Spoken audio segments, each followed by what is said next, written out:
Hello and welcome to Neon Lights Roleplay. Danielle, take it away.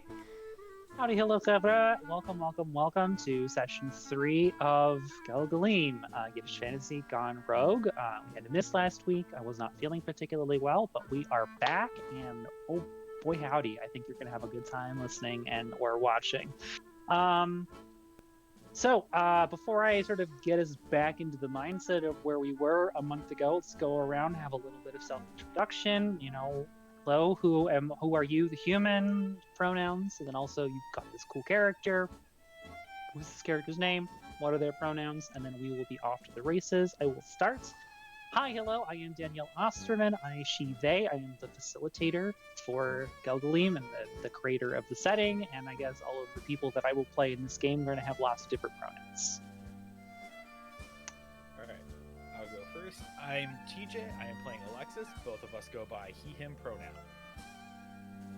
Alright, it brings on to me. Hey everybody, it's me, Sir Heckalot. And as per usual tonight, I am playing Eleonora, and the both of us use she, they pronouns. Bringing it on over to Turk. Yes, hi, I am Turk or Turk accented on the social medias that I couldn't think of a more clever name for. Usually I do. I'll get on rebound, don't worry. I'm playing Shawl. We both use he, him pronouns, so yeah, thank you all so much for showing up. Send on over to Jay. I already went. You funny.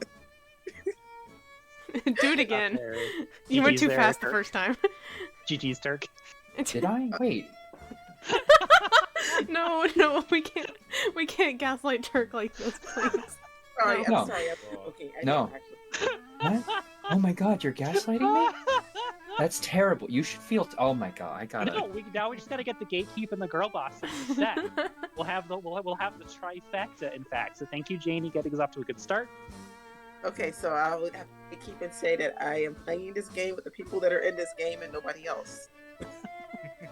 Thank you. Great. We're 2 out of 3. Like, man, we could be done in 15 minutes. This is great. And Bot 75 on social media. I promise I wasn't trying to be mean. Sorry. No, it's great. And I'm playing Layla. She, they pronouns for everybody. I got it. Sorry. Do I have to do the girl boss thing now? I'm not sure if I can commit to that. John, I if you believe want to in leave you. the girl boss to me, that's fine. Yeah. Alright, hello everyone. I'm John. I'm playing Jan. I myself go by they or he or no pronouns if you're feeling frisky. And for Jan, to be honest, like it's like he, him, and then also some other things that I at this point can't even remember what is specifically established for this character. But we'll just say he and a potential asterisk for other pronouns as well. Solid. All right. So if you've been keeping track on the sort of the stream page on my the website for the stream on my itch.io, www.itch.io, then you already know what happened a month ago. But if you didn't, or you need a little bit of a reminder, let's talk about it because it was a little while ago. So, everybody woke up at the Jews Rest in Riga, having finished their shopping, and returned to Ibrahim and the rest of their family, and had a big debrief. There are shenanigans afoot in the city of Riga. The Archbishop is close to dying. His son-in-law is in town with a lot of soldiers. And his soldiers and the soldiers in charge of the city are getting kind of antsy.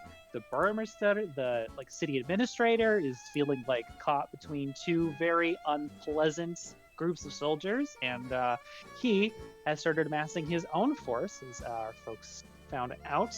The burgomaster is trying to levy farmers, like players' families, into sort of a militia type and training them in secret outside of the city of Riga. I think it was Jan and Alexis who did the reconnoitering, declining to join, of course. Shabbos came. This is the 2nd of March in 1630. A lot of people did a lot of working. The 2 Jews did 0 working, but had a really good heart-to-heart conversation about family and faith and being in a very stressful and sticky situation. and sort of trying to figure out what to do in the face of this impending conflict. Our wonderful rogues have decided to reconnoiter the haunted castle to the south near Kirchholm, the Castle Salaspils. Sunday rolls around, people go to church, other people work and prepare for the trip, and we are now here, Sunday, 3rd of March, 1630. It is early afternoon. Alexis has returned from church, and you're packed up and ready to head off. And as an out-of-character thing, our main reason to go to the castle, if I remember correctly, was to essentially find out if it would provide like a safe haven for potentially us and our community, right? That is the main. Yeah. Yeah. Is it occupied? Is it not? Yeah. Yeah. Is it? If it is occupied, can you squeeze the family in to the big castle walls so that you're not out in the open fields when the fighting gets messy? Yeah. And if it's not, how haunted is it? Yes. Allegedly Yes. Allegedly haunted. We'll see. Allegedly. We'll see Allegedly about haunted. Yeah. that. Okay. And we said it's what takes us like half a day or so to travel to the castle itself. Yeah. It takes about half a day. It's only like 6 miles, so it's like not even half a day really. A couple of hours of a good solid walk will get you there. Well, shall we set out then? Yeah. We could sit around and do nothing for a while. I mean, that's up to you, I think. So that seems like kind of the opposite of what we're trying to do. So. Oh, is it? I would know. Come on. Let's be on our way then. So full of fire today.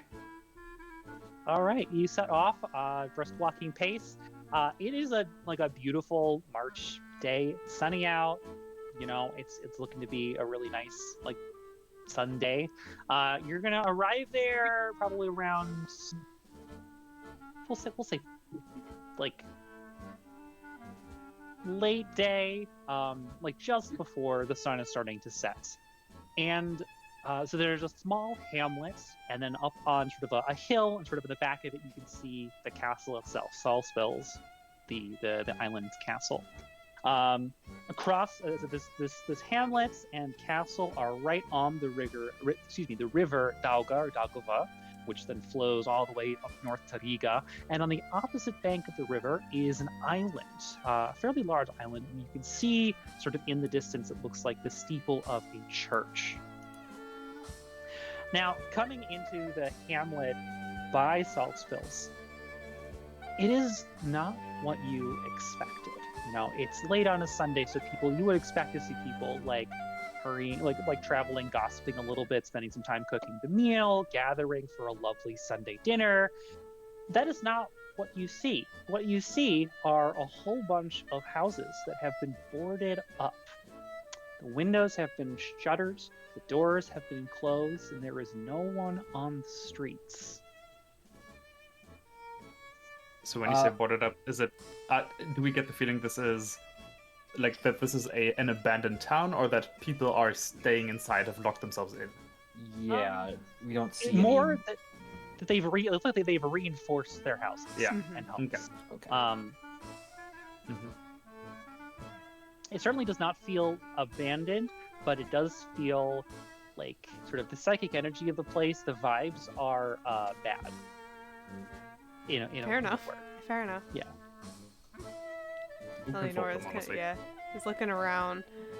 Looks like they got the news too. Well, or is it something else? Heard about the haunted castle. Let's just say that this isn't part of this.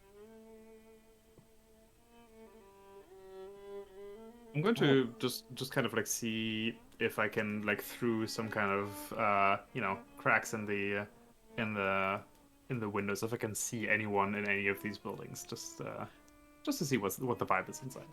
Sure. You go up to one of the houses on the outskirts, and so you sort of peer in, and there definitely is a person there that is staring right the fuck back at you, and it's just like,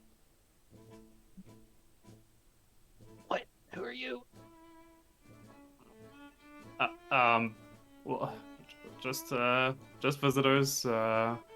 We're neighbors, if you will.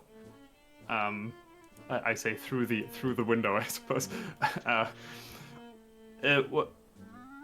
I'll look around. I'll also, look at the rest of the group, kind of signaling to them like, hey, we have a live one here. You should get out of town. There are ghosts. I look around. On a Sunday? Ghost on a Sunday? Seriously? On a Sunday. They come at nightfall. Get out of town while you still can, while the light's still good. Hmm. We'll keep that in mind. How long have they been showing up here? Shouldn't spend too much time by the window. They might see me. A month, maybe a couple of weeks. It's been bad. It's been bad. It's been getting worse. So many ghosts. You hear the sound of a slap, and someone is like hauled forcefully away from the window, and an older woman sort of squints in. Get away from here! Get away from here! You're probably with them. Get out! Go away! Don't be trying to suborn my kid here. Jan, please step away from the window. Yeah, I think at this point I have stepped away. Yeah, these folks seem troubled, but I'll say probably just superstition. We're here for the castle, and we can't get caught up in the town. And if these people are too afraid to leave their homes, there might be more room for us. But why would a ghost leave the castle to terrorize the town? They're ghosts, spirits. This land is strange. Or it's people. Or it's people playing tricks. Also an option. But we've all seen strange things. We can't dismiss anything out of hand anymore. Need to be ready for anything. Oh, who knows if we have the time to get rid of their ghost problem. Maybe we can find some more allies here. Point of order: the cart we brought with our supplies has bells on it. Yeah. Yes, it does have bells, but that you would not have brought that cart with you. Right. Okay. Because that cart's sort of communal property of your family and the other tenant farmers as well. Do we have any bells on us? That is an excellent question. I'm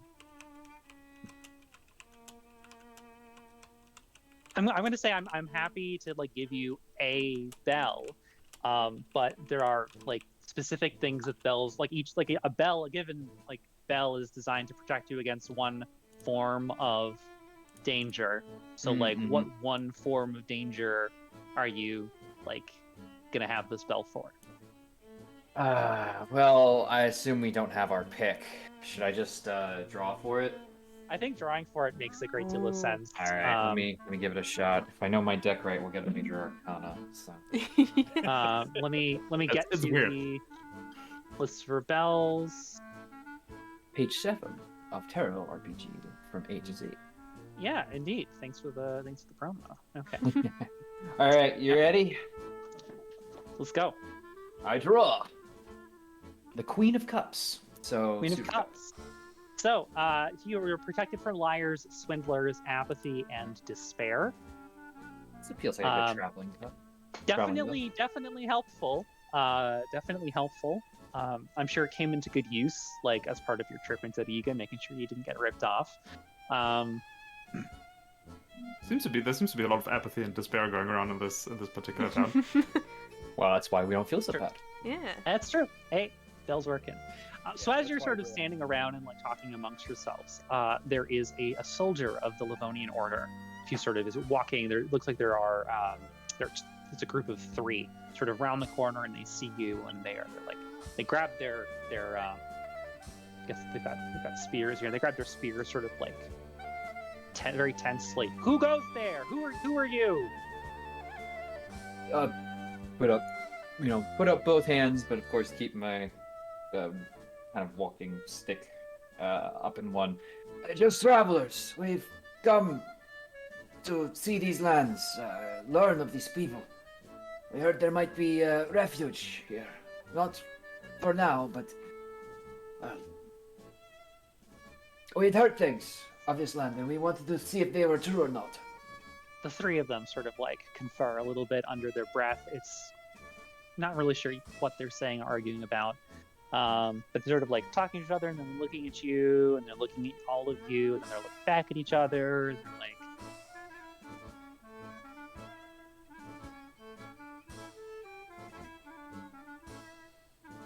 and the sort of one in the lead sort of gives a big sigh. It's like, well, it is Sunday, and it is getting close to dark. Do you have a place to stay in town? No. The town was boarded up. I see. Well, in that case, you'd best come with us. It's not safe to be out when night falls here. And why is that? They're ghosts. Have you not heard about the ghosts? Some things. Look at the window. Well, the ghosts are very real, and they come out after dark, and it's best to be inside. So we're just doing our last sweep, making sure everyone was secured, and now you're here. We will make do. The Lord will provide. Come with us.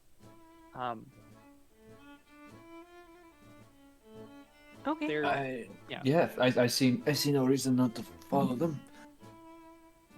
They might at least give us refuge for the night. Best to perhaps tackle these ghosts in the castle in the morning.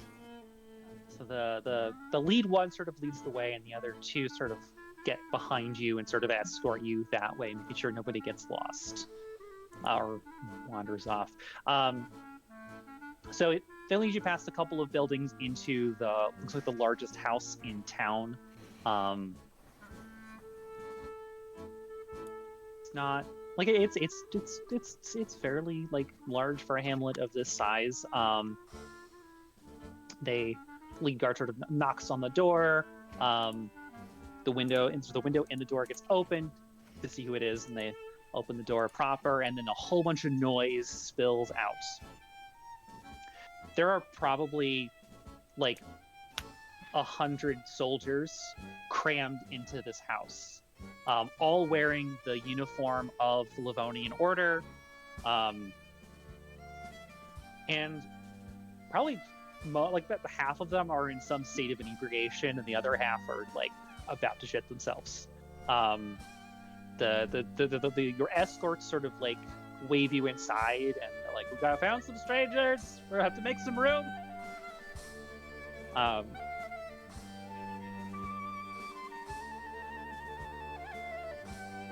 You guys are actually really believing the ghost thing. What have you seen? I just want to confirm y'all are going inside. Mm-hmm. Yeah. Okay. May as well. I figured, but I wanted to just Absolutely. confirm that. Great, thank you. So you go inside. When you ask those questions, I get nervous. Like you might want to try your luck against the ghosts outside. Like I don't want to strip you of that pleasure. All right. So it's cramped. It's hot. These people are sweaty, and it looks like they've been sweating in this room for days. Off to the side of the entrance, there's a table, and there is an older-looking man with sort of seated at the table with a very with a very commanding presence and an air of resignation. Your escorts sort of once everyone's inside, they turn, close the door, draw a bolt over it, and then sort of and retire their spears.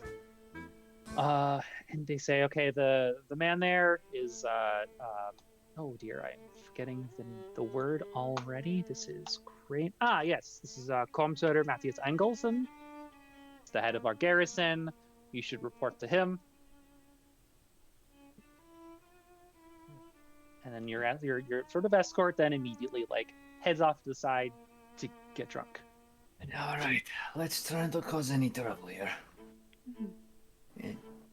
Someone, I'll go find somewhere relatively quiet that we might be able to gather and, well, I'll try. See what this commander has to say about the castle. Yeah. Yeah, and I will definitely like approach that commander. Just be, what is going on here? Oh, you're not more townsfolk here to badger me about no? No, just people passing through. Oh, you picked a really good time to come to Salaspils. You picked a really great time. Castle's haunted. I've seen it. Yes. After dark, ghosts come out. And it's the most terrifying thing I've ever seen in my life. What do they look like? They're wispy, ethereal. Looks like they phase in and out of being here and not being here. They come out of the river when dusk falls. They're wearing furs, wielding spears and axes, and their leader has this shriek that just reaches right into your heart and like can't. That sounds terrifying. I'm sorry you've had to deal with that. And how do you know that's the leader? It's the biggest one on a big horse that come out every night at dark or dusk.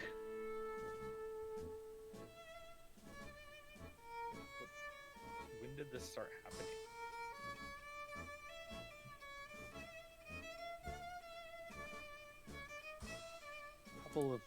Maybe a month ago. Did something happen to set it off, or it just started happening randomly?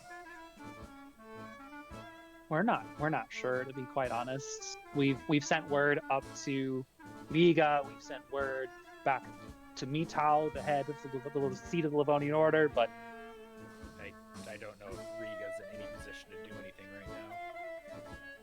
we've heard the news about the Archbishop, and we hope he will recover. We are.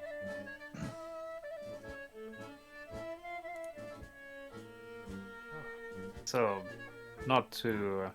I don't mean to downplay your. I can see and probably smell the despair and anguish that this is causing the community here. But have there been any actual victims to these ghosts? Have these ghosts ever interacted with anyone here? Yes. First night, we were too shocked to do anything. I mean, have you ever seen a ghost? We had never seen a ghost. We thought they were just stories. And then they come right out of the river, and we're at this point we're in the castle, and they come right through the walls, and we couldn't do anything but run. The next night we tried to see if we could fight them. You know, we asked for the blessing of our priests on all of our weapons, and we went to battle, and our weapons they didn't seem to do anything. And the ghosts they found our priest and they killed him.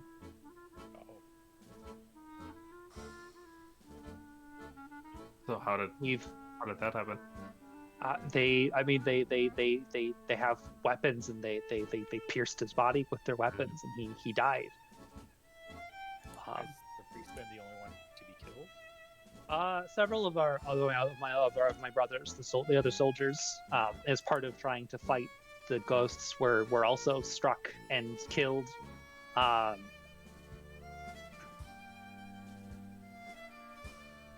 there's a priest across the river in Gelgelim that we've sent word to, but he's not come here. Don't really blame him after what happened to the last priest. Indeed. Well, we had hopes.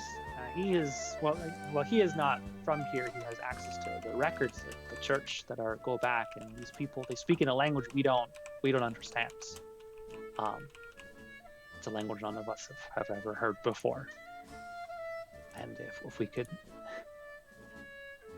maybe if we could find what they wanted, we could let them rest or get them out of here. This is not. We can fight men. We can fight beasts. These creatures, I've lost half my men to defect to fleeing, and I'm just trying to hold the rest of these folks here. Even if we can't be in the castle, we can at least be in the village and hold out. So, what makes this area safe? They can go through walls, right? They can. They haven't seen fit to really come for the town as much. Like we see them on the streets, but that's not their focus is on the castle and its environments. They come out of the water, and then they go back into it. Okay. Some of the villagers have tried to smear lamb's blood over the door. Others have tried herbal remedies of some sort, heretical charms, but I can't blame them right now, not without a priest to bless and sanctify these houses. Maybe that...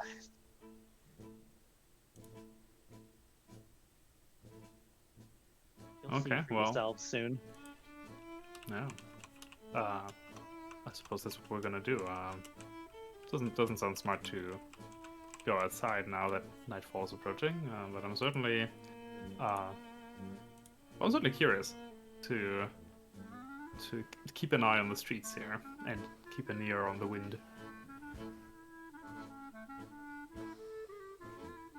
Well, thank you for giving us shelter in this inn. Couldn't leave the Christian folk out in the cold, not with these spirits coming. Hopefully you'll be on your way tomorrow and get out of here to wherever it is your final destination is. Well, again, thank you and God bless. God bless. With that, I'll start heading off to try to find where Saul went. And I would love to use one of my powers. It's probably not the best use of one of my powers, but dang it, I want to use a power. I haven't used one yet. Use a power, yeah. It's so you might have to vibe with me a little bit, but one of Trailcraft's powers was improvised respite, and in my head, Shawl has found his way over to a table of people who are gambling, or rather are playing or telling stories or something, and has. In one way or another, had them all kind of move to the other side of the table, either to hear him better or see what he's doing, and has kind of created a little bit of a pocket where he can kind of act as a storyteller, telling old stories of, battles and fights he was in, scrapes and stuff, things that, drunk soldiers talk about. Sure. And as a result, he has a little pocket where people, the rest of the group, could kind of slide into and sit in. Yeah, I think that's a fine use of the power. It's fine, finding a place that is at least tolerably comfortable for all of you to gather. Yeah, that's all I need. Yeah, absolutely. Great use of the power. Perfect. Mark that off. I think you have 2 more uses of that power. Mm-hmm. So you're all able to gather. It's not private by any means, but it is a place that all of you can sit and gather and at least talk amongst yourselves, even if it's not private.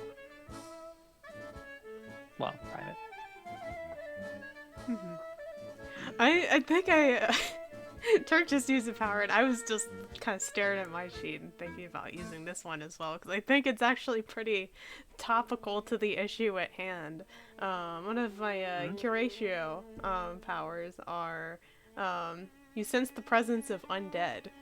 I'd like to, like, maybe just, like, you know, I don't disbelieve the accounts, but, like, I definitely want to, like, look more into, like, what is happening, like, kind of outside this building, if I can sense them outside this building.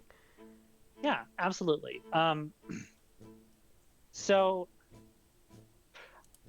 I'm not going to ask for a use of this power right now because you're not looking to sense like specific entities, but more like, are there undead presence? You know, do your like magical curatio senses tingle? And yes, they do. It does appear to be like genuine undead, like sort of in the vicinity. Mm-hmm.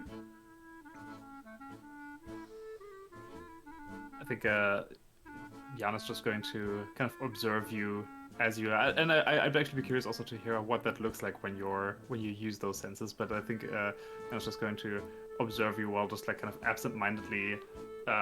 He has like a mortar and pestle in hand and just seems to like grind something, some weird smelling, you know, whatever it is, a mixture of ingredients. Yeah. Spinner, mortar and pestle. Very good. Oh my god, I love that. Okay. But yeah, I think it would just be like more just like an extension of senses more than it is like anything like super visual or flashy. But Jan, like being someone who knows Eleonora pretty well, us being like kind of like closer members of the family, she like would almost like be a little bit on edge. Not so much as like, you know, scared like all the soldiers around, but every once in a while she might kind of like turn her head like she heard something maybe, or have like look just like a little glance at like a boarded window or something if there's like maybe something that moved outside the window, something like that. Just like an extension of the senses that like there's nothing there, no one is like saying anything weird, so why is Eleonora doing that? But just very anxious as well. Yeah. It's just like okay. Can Layla try to use her Centio power? What for? Presence of magic illusions. Ah, excellent use of the power.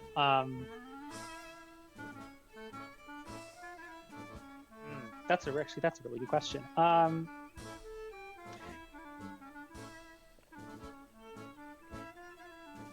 You use the power. You do not detect any signs of illusion or like sorcery of any kind. Like it doesn't seem like there's any like magical rituals performed here recently.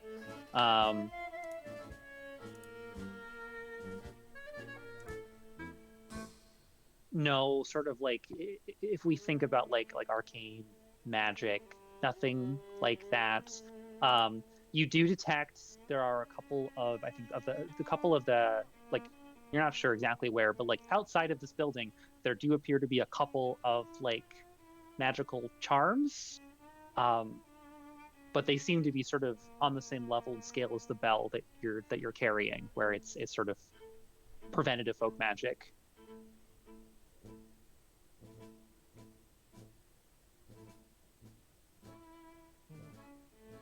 So there's no magic. And I'm going to say when Layla does that, you see her eyes just kind of glow. And so there I am, sitting on the side of the hill watching this battle, and what you know, the arrow somehow flies out of his shirt, all the way over, and hits almost right in the middle of a well, I won't say, because my friends are coming over, but you know. I almost didn't even have a chance to have children. Anyway, that was just one of the many battles I saw of your order back in the day. I'm very honored to be amongst you. I must, excuse me. And All right, what do we know? You don't even have children, do you? Asking all the questions. Hopefully, rest that of the commander. Things are bad. Ghosts are real, fortunately. And no ghosts are real. No The things are bad. the priest was killed. It's not good. They can't get somebody else to come in. They don't know the language the ghosts speak. And we're safe here. It seems like the ghosts don't venture far from the castle. Oh, and they can go through walls. So, there's that. Well, we're safe here as long as you don't mind the smell and the heat. So, you know, We've stayed in worse places. it's not the place for people to come here. Which is the point. Did they say where this other priest was? Just across the river Yeah, across the river. in Kirkholm. Oh, why don't we go across the river? They come from the water. During the day?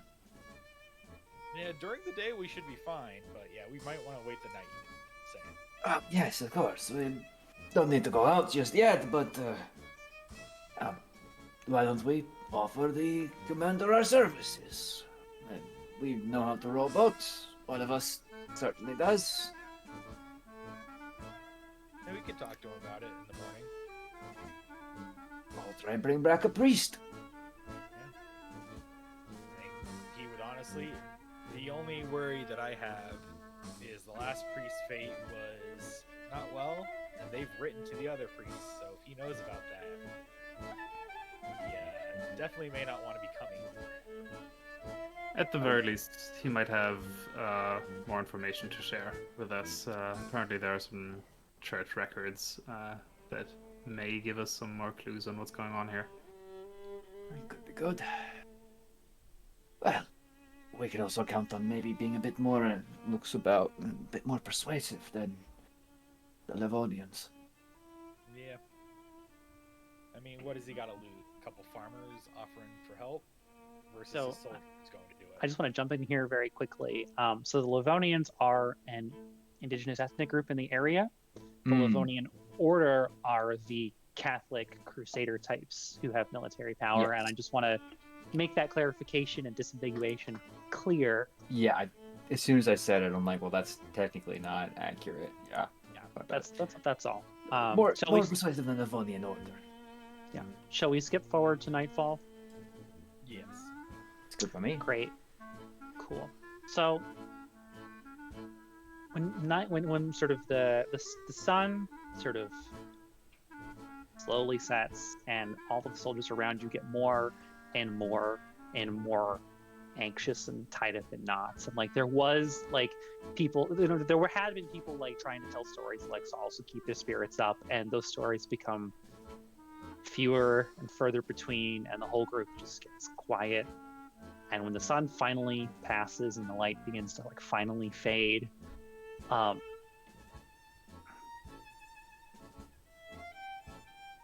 you hear this unearthly screech coming from the riverside, and then the whinny of a horse,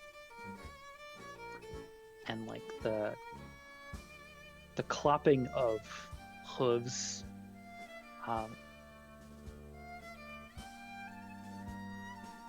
That screech is like, you could tell if you were closer to that screech, you would it would shake you right down to your core.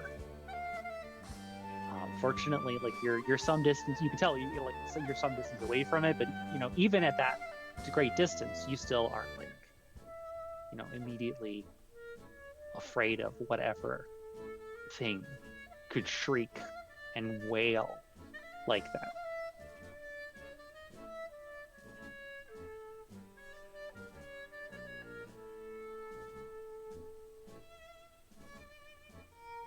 What's the reaction of the soldiers? Soldiers have clearly like heard this shriek many times, and it's still like they're sort of are clutching to each other. So many of them have like personal crucifixes, and they're sort of trying to clutch those, with white knuckle grips. But despair in the room is palpable. Yeah, I think I'll be like glued to the boarded up windows just to see if I can like catch a glimpse of anything.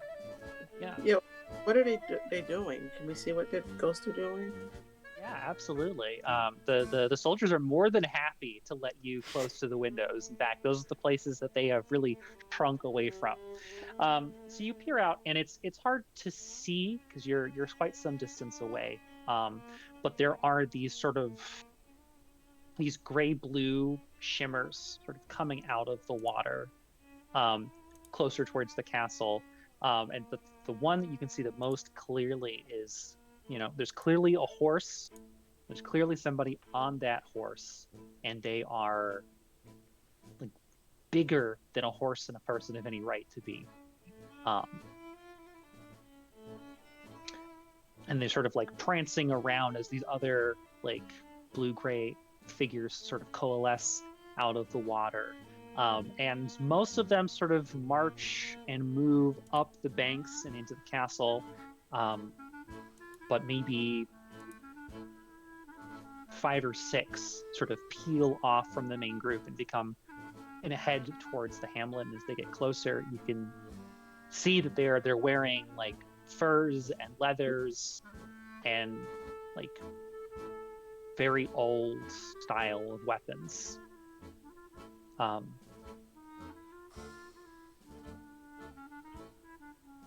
They get closer. They talk. Do we actually hear them say anything?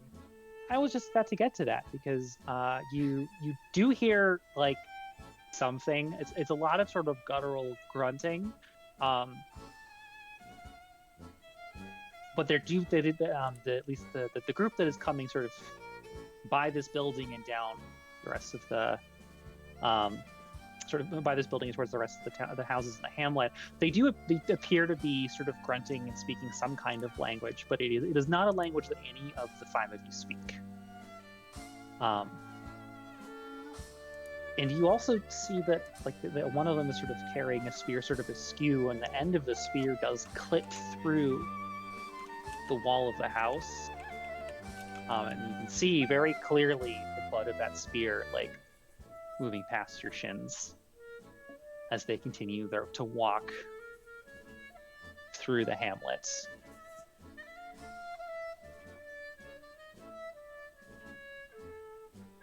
The soldiers around you are crossing themselves in like lots and lots of Latin prayer. Yeah, I'm just I'm in awe. I'm fascinated by this. I'm trying to absorb as much as I can here of what's happening.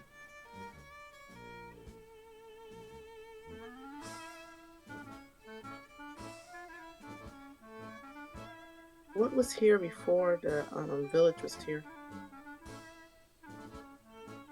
You don't know. Soldiers know? The soldiers are also not super sure. Like, this is obviously from a long time ago. Maybe even before the castle was here. Is when these ghosts are from. They're not, but in terms of what was here before the light of Christ and civilization proper, these soldiers no idea. Why now? What has changed? There was a really big explosion, and then all of Europe was cut off. Well, that was like 100 years ago, there, Yeah, friends. that was a while ago. I'm just wondering, why hasn't this been a continuous thing? Why is it within like the last month or so? How long has that been? So it's been going on for about a month. How long has the partnership been dying? About a month. Now, the soldiers have a lot of theories as to why the ghosts are here. Most of them have to do with like the personal failings of like the priest, or like one of the brothers of the order who's been secretly sleeping with two of the villagers, and like neither of the villagers knew about the other one. You know, it's a lot of like petty personal bullshit that like people get up to, and the soldiers are very quick to be like, you're probably like, your sins are probably the reason why these ghosts are here, and the only reason that you're not just like dead is because there's a worse fate in store for you, right? Like there's a lot of like that kind of gossip and rumor going around. You can also clearly tell that like there are a number of sort of the older, more seasoned soldiers who are trying really hard to fight back against that. But the majority of the soldiers here are on the younger, greener side, and they are. What is the commander's opinion? He's like, I don't know. This is way out of my experience. Like, this is where we would need a priest. I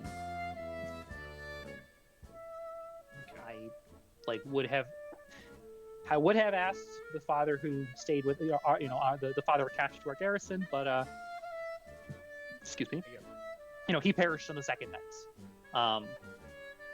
And where was the father staying?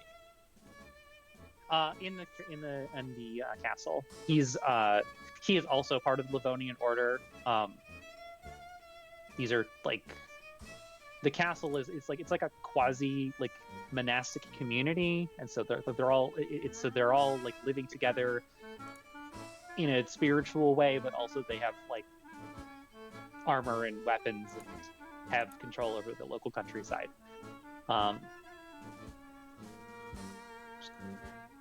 What happened to the father's possession? Just in case he had any writing, because he died on the second day, correct? Yes, he died on the second day. So did he have a note or something potentially? So, who are you asking this? This would be to the commander. So the commander is like, I mean, yeah, obviously he has possessions, but they're in the castle, and we've mostly abandoned the castle. That said, like, I don't think it's particularly good to rifle through a dead man's belongings, especially a dead priest, by someone who's a stranger to him in life. Oh, that's completely fair. I was just wondering if he may have had writings on this or something that could illuminate it further before we go to seek outside help.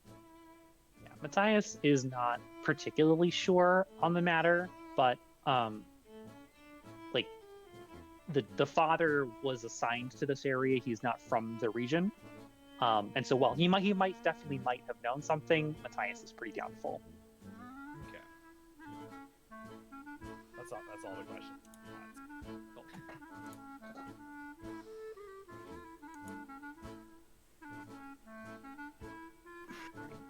Any other? I Yep. will propose to the commander, by the way. We're farmers. We're not from here. You're struggling to get that priest. If you give us like a rowboat, we could go across and potentially get that priest, and or at least talk to him, find out what's going on. Yeah, Matthias is very keen on the idea. He's like, I can't ask my soldiers to go. Like, they're understandably really terrified of the water. I would go, but I have to keep the morale, what little morale we have left here. But yeah, so if you would go and bring the father back, his name is Father Tomas.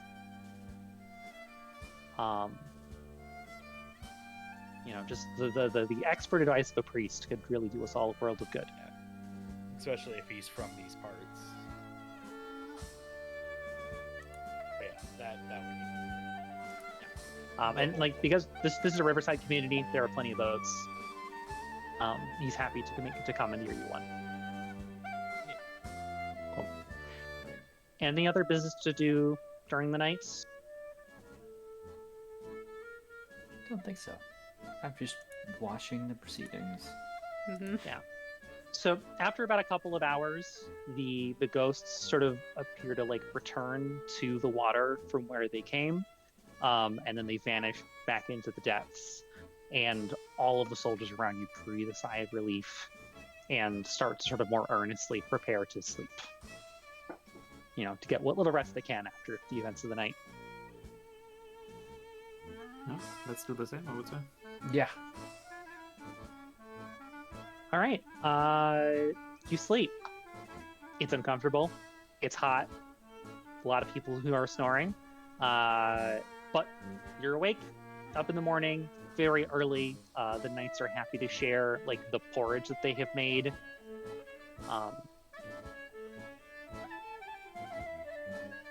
A number of the like soldiers are like reaching out to each of you, being like wishing you Godspeed in your trip, hoping everything works out well for you. Very appreciative that they are not going. Yeah. Um, I'm sure. And as you step out of the sort of the large house where you've been staying, you can see the villagers are also stepping out of their homes as well. And this looks like more like what you would expect a hamlet to be doing on a Monday morning, where like people going out to tend crops, we've got people going out in the water to fish. They're just all very subdued because, well, their town is full of ghosts that are pretty scary. So Matthias is busy like trying to ease tensions with the people whose home he has commandeered, but his seconds, what is her name, Annika, shows you to a fairly large, it's a rowboat essentially, a fairly large rowboat for you to take in your journey across the river to Karholm. Woohoo! I assume it's all rope. I can certainly try. Well, he's probably the one steering in the very back, at the very least. Yeah. Like, I don't know, Sean would be very good at the rudder portion, I think. He'll set Honestly, us yeah, up. no, I'd be. Yeah. Well, you can't have too many people rowing a boat, so I'm just going to supervise. Yeah. Perfect. Is that what you It's- call it? It's not too hard to row this boat across the river. While the river is fairly swift, like you have a very large target and not a lot of distance to cover. And so while it takes you like probably 3 or 4 times as long as it would have if you'd been all seasoned sailors, but like what you gonna do? You gotta cross to the other side. You're maybe like a 15-minute walk from Karholm.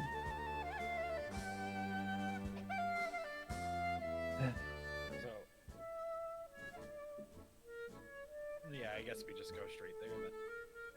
Yes, let's Viper in the daylight. let's try and get this done quickly. I'll help set the. Hopefully back. Turn over the boat, pull it a little away from the shore in case. Ghost / rapid. Solid. Any sudden Yeah. flux of water doesn't lose us away across. Do you think the ghosts Yeah. are in the boat and row away? I don't discount anything. Ghost bandits. You secure the boat and you head into town. Now, Karholm is even smaller than Salaspils. It's like it's a small stone church that is very clearly very, very old. Along with a number, like a dozen very ramshackle cottages sort of around nearby. There is an old man sitting in a rocking chair on the porch of one of those houses opposite the church. Sort of eyes you as you approach.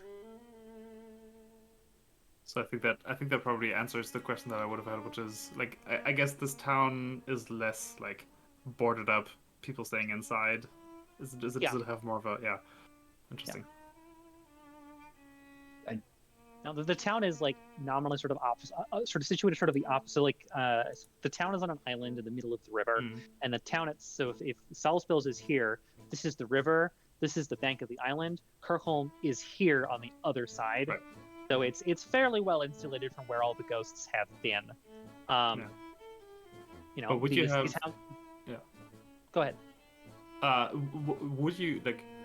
Would you be able to have like to see the other side of the river from here? Like, would you be able to like see the ghosts if they were to come out from Kirchholm, from the town? Not from in the town directly, but Okay. like it's a very short walk to where you would be able to see the ghosts. Would the guy in the rocking chair be able to see the ghosts from where he's sitting? Not from his rocking chair, no. Okay. Speaking of the guy in the rocking chair, I give him away. Oh, friend. Would you be able to give points in the direction of Father Thomas? He gives a sort of a dark chuckle. Thomas. Tomas, sorry. Tomas, it's all.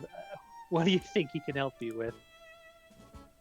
Oh, well, don't mean to sound superstitious, but people across the river are having a bit of a ghost problem. Oh, we've noticed. We've noticed. Heard the shriek, and seems that big castle isn't really doing much good over there, is it? No.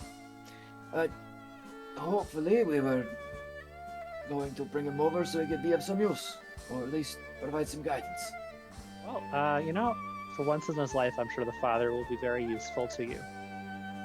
Unfortunately, the father is, well, to be quite frank with you, the father is, well, he's hiding in his church. So you're afraid of the ghosts? Yes. Are you? No. Why would they bother? Why would they bother me? That's a fair point. You know why bringing people over there? I mean, Zeri has a long history before churches.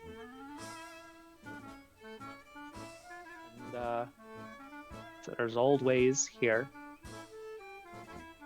And, Do you know more about those old ways?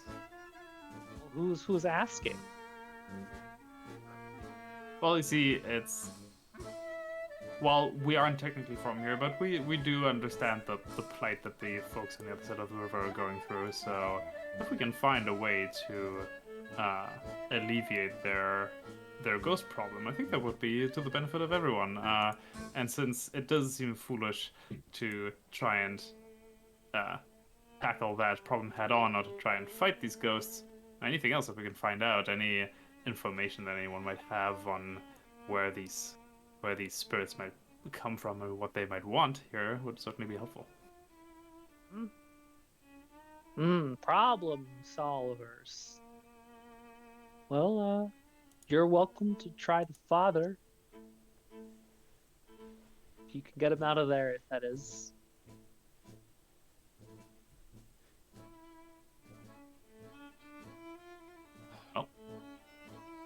Only one way to find out.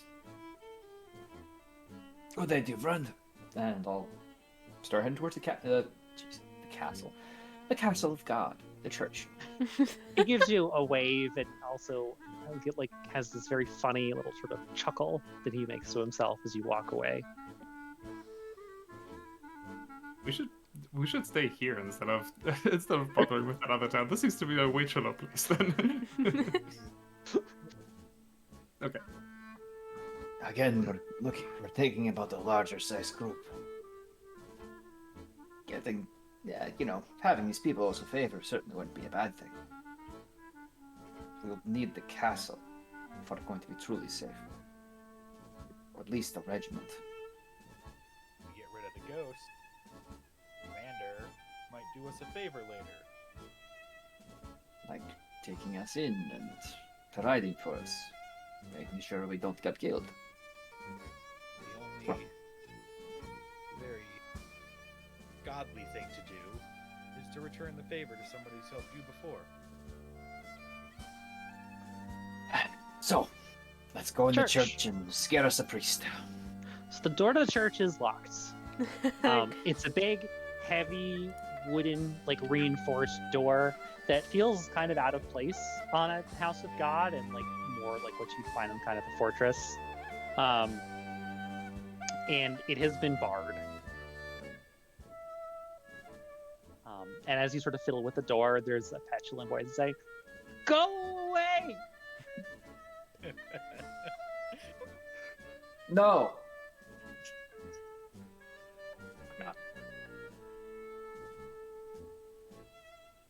You're from across the river. I won't go. I won't go. Actually, we're from much further than that.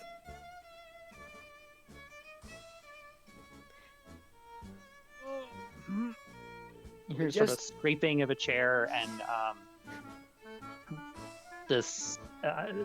well, the priest presumably sort of shambles to the door. He has a fairly heavy limp. Until he's right on the other side of it. What do you want? Just to speak a moment. We're speaking. We also were interested in maybe learning about this place and about the situation. The situation? You mean the ghosts? The ghosts? If you're willing to talk to us about it. I don't know anything about any ghosts. So are you hiding? Well, we're not gonna ask you to do anything about it. Personally, we just want to know more. We just want guidance.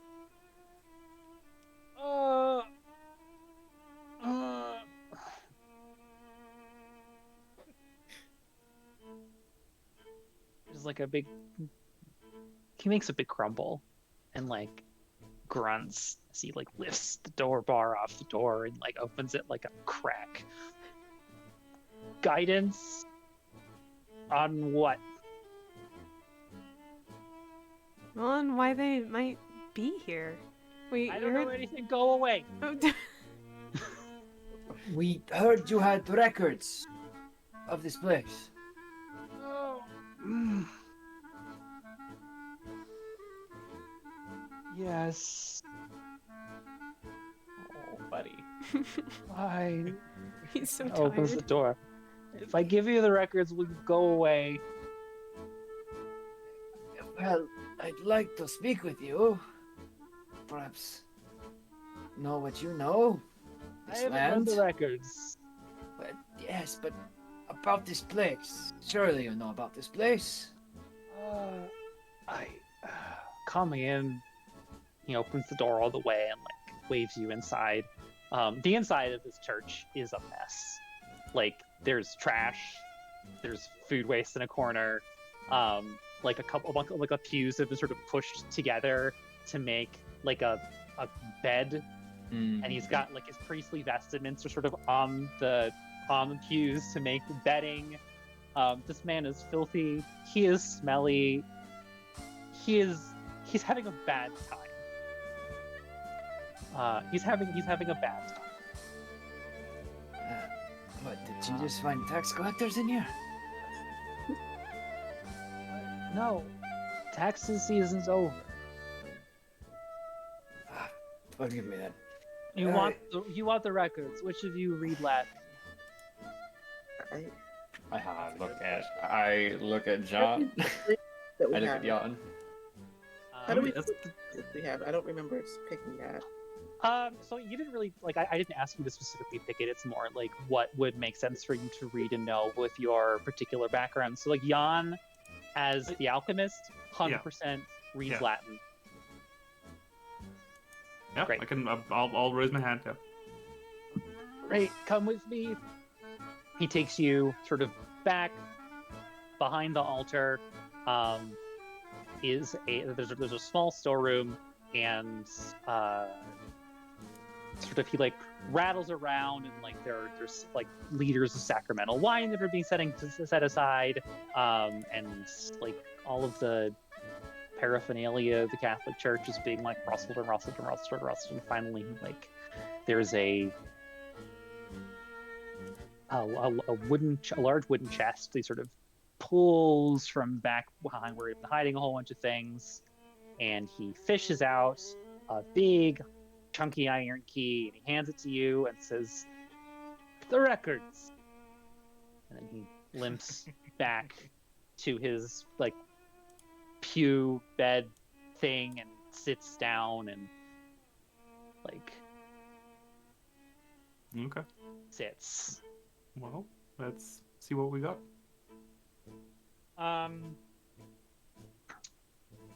So what you have in front of you are the church records of Gelgelim, and they are like most of the records are in like disorganized loose leaf sheafs of parchments and vellum.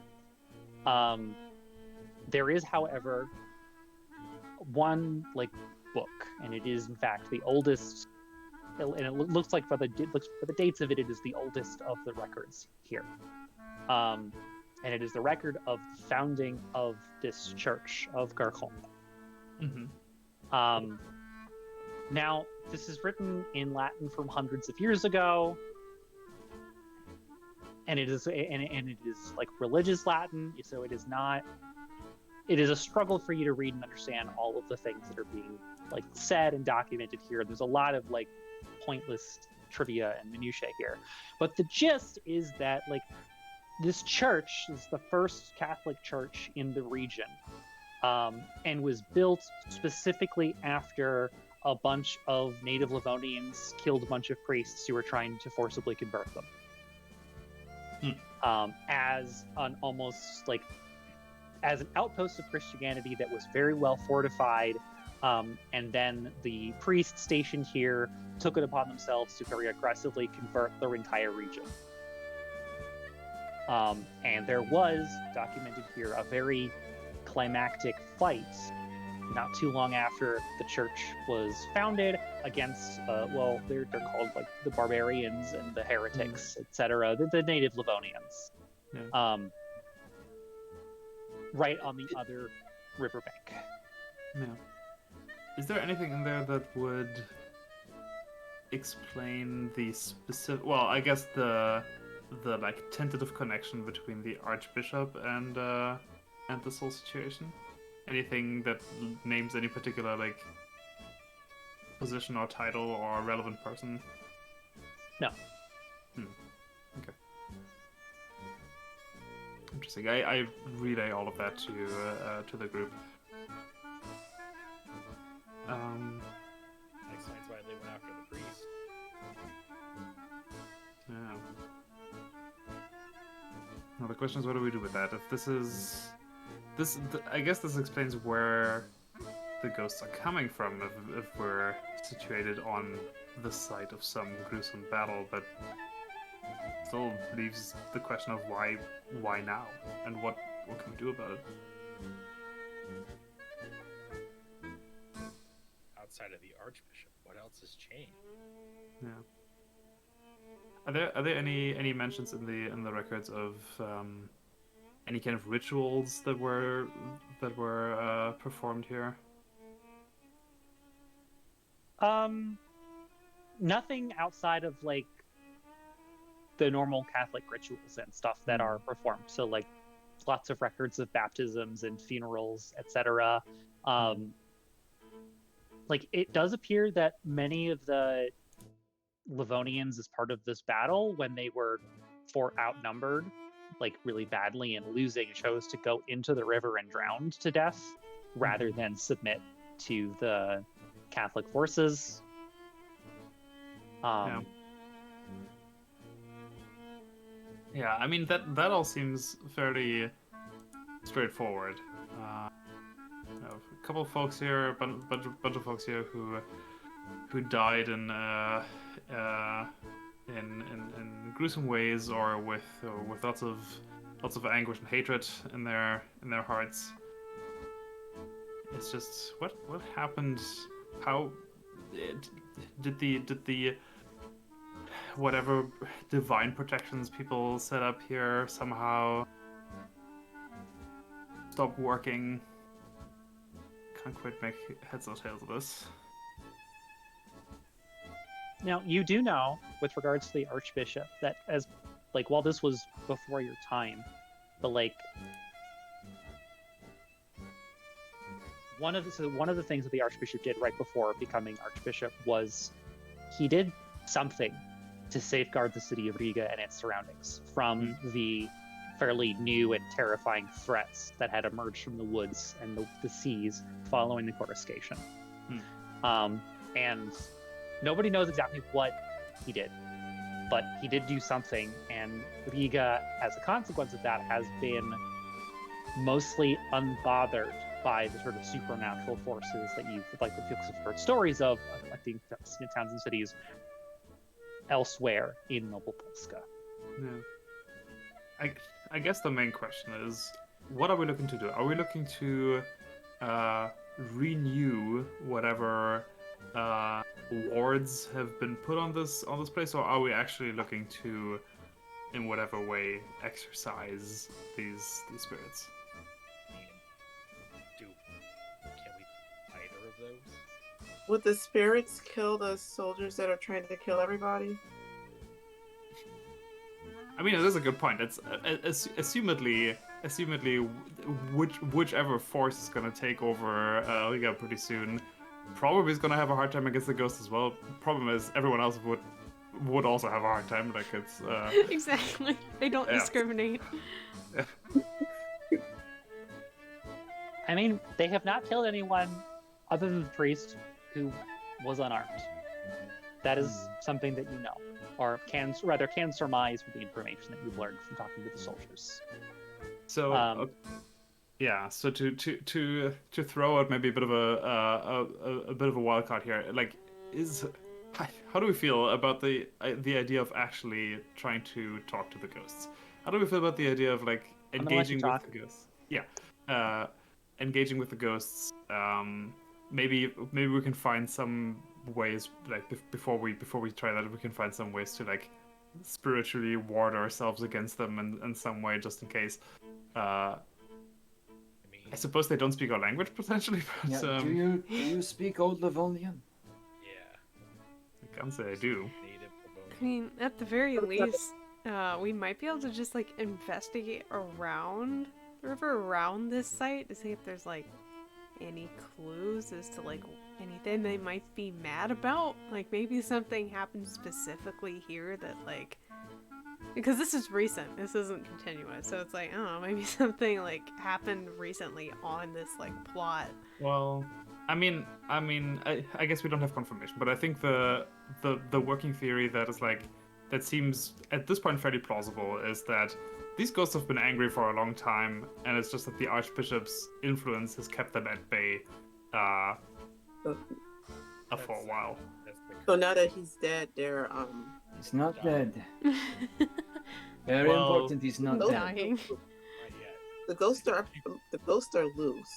Yeah, let's say now that the Archbishop maybe doesn't have the energy or capacity to keep this up anymore. Mhm. That was a ritual that he was doing, and now that he's bedridden, yeah. I think he's dead. This think is where I want to know which way. Yeah, that's bad news for us. Yeah, it Yeah. is. Very, very bad. He's not dead. Stop saying he's dead. You put that energy out into the world, it comes back to you. Well, either way. We should see which way the river flows, because if it's going down from Riga, we might have an explanation. The ritual could have flowed downriver, but if it's going into Riga to the Baltic, then we might need to find other explanations. I don't expect that the whatever energy the Archbishop was putting out there into the world was, like, carried by the river into this area. I would assume that this area is just part of his larger, domain, I suppose. How long is this domain? A long time. Yeah. Geographical question. Yeah. Does the river here flow toward Riga or away from Riga? Toward Riga.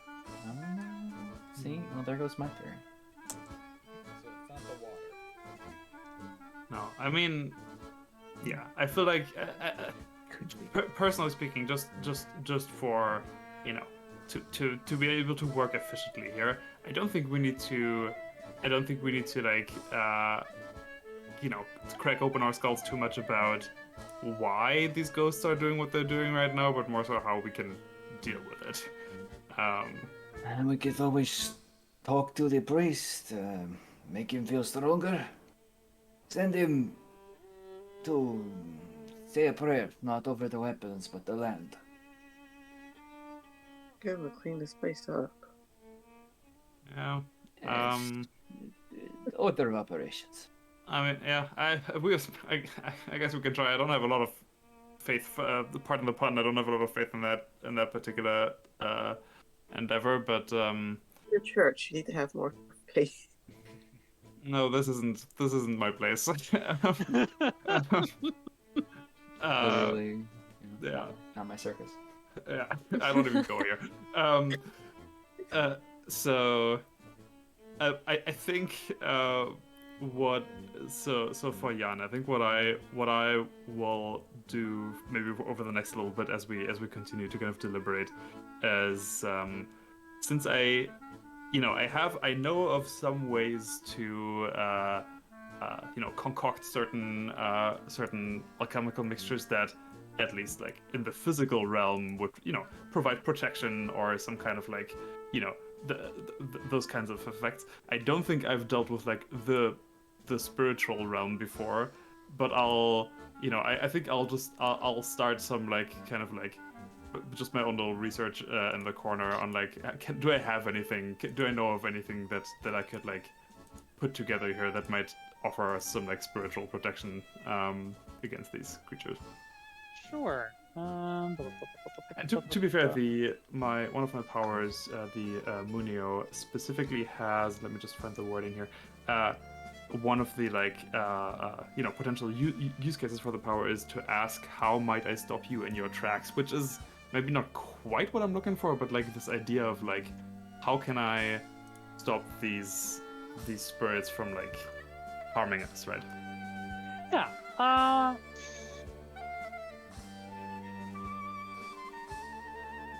Yeah. So, do you want to use that power now to get the answer to that question? Sure. Yeah. Great. Cool. So, use the power. Consulting your sort of vast knowledge of alchemical lore, as well as what you know of the situation.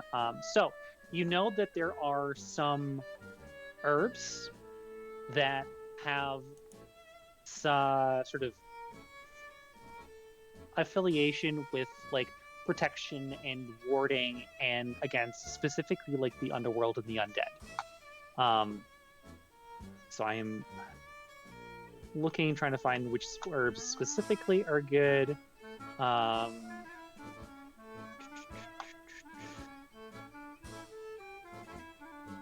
Relationships.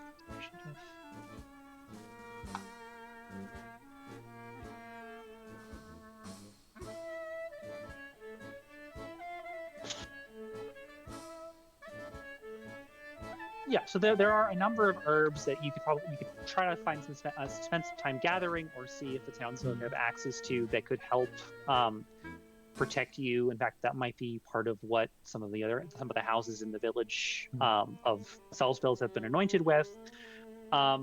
With regard, like, there is not going to be a way for you to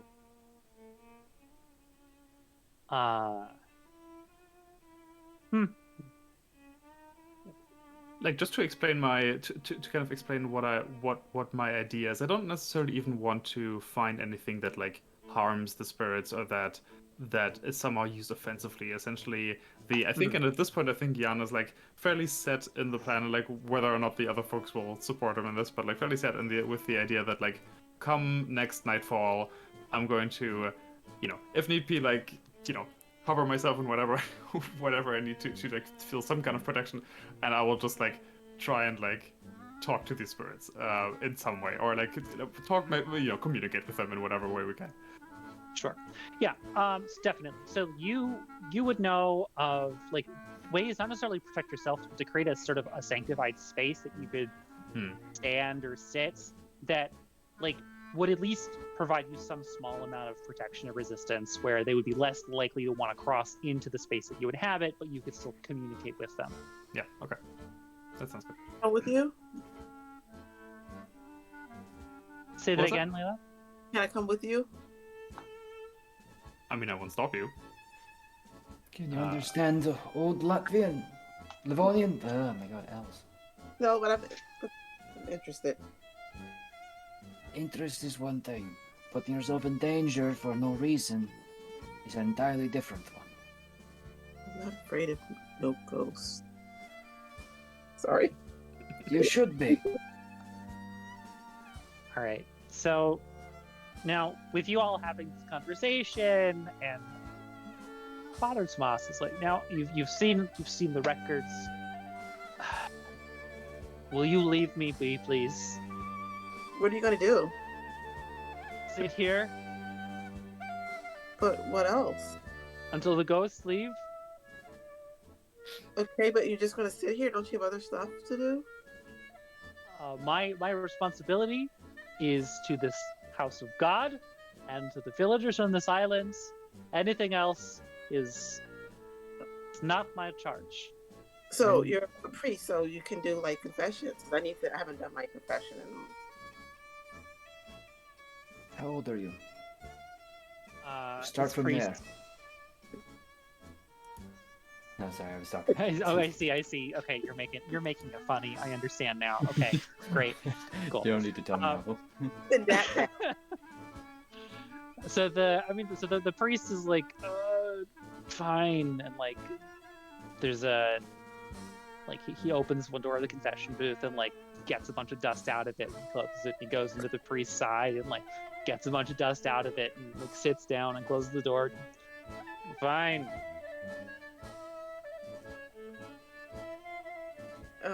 Yeah, I gotta confess stuff, you know. She'll just like, I don't know, tell some crazy story about something she did. He is so not here for this. He's like, fine, give me 3 Hail Marys, and that's it. You're all squared up. Now get out of my church. Okay, but you should like, the people out there haven't done any confessions in like forever, and they're not ghosts, are they?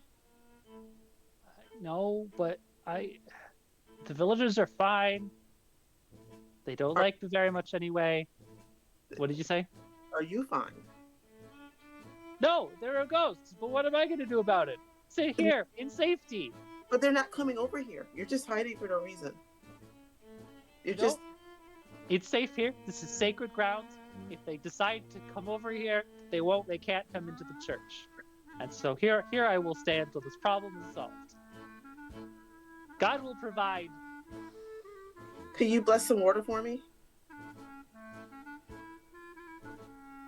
Yes. Bring me some water, and I will bless your water. Ay. So she's going to give him a flask of water, of whatever you call those things. What are the water holder things called? Water skin. Yeah. Yeah, water skin. Yeah, he will like perform a very like quick and very cursory blessing over this water skin, and then he will take it and walk over to the door, and he will open the door and he'll put the water skin outside. Please leave.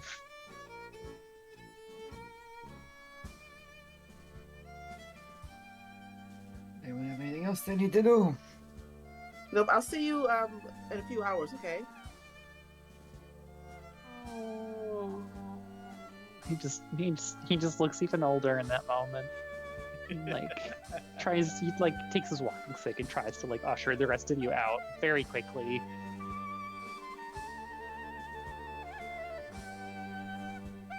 Before leaving, as he's like, he puts his hand to usher me out, and I kind of stop and lean back into it. And I'm gonna use my power here from heart to comfort or inspire someone. Okay. I want to be like, you say you're doing your duty to your flock, but every night there are people over there being scared witless. Some have been murdered, and you hide. You're not doing your duty to the Lord.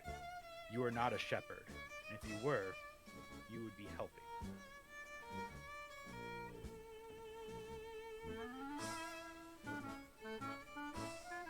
So that does get to him for a moment. That does sort of like.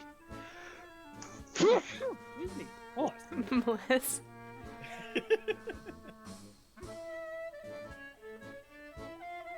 We also can't hear you now. You're muted. There we go. So sorry. No, you're fine, you're fine. That does really clearly that reaches and touches him, and he does. He's sobered for a moment, sort of shocked out of the sort of terror spiral that he's been in this past month. He's like, sort of, like collects into himself more of like the priest that he could have been and has not been. It's like, thank you, my child. That is what I needed to hear.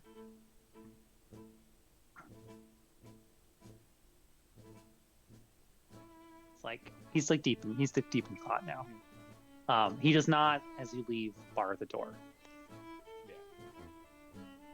Yeah, and head on my way and continue on. Now, that old man across the street is sitting in his rocking chair as you've been inside the church for a couple of hours. It's like, gives that strange, low chuckle again. You find our father helpful?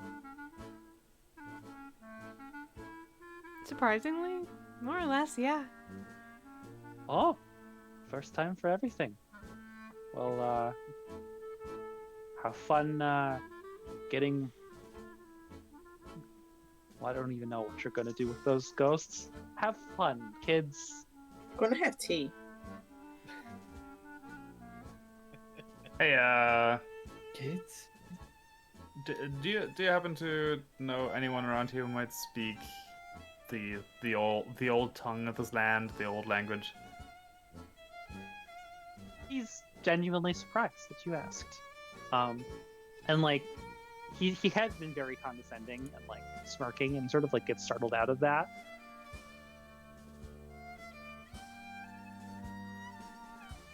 Why?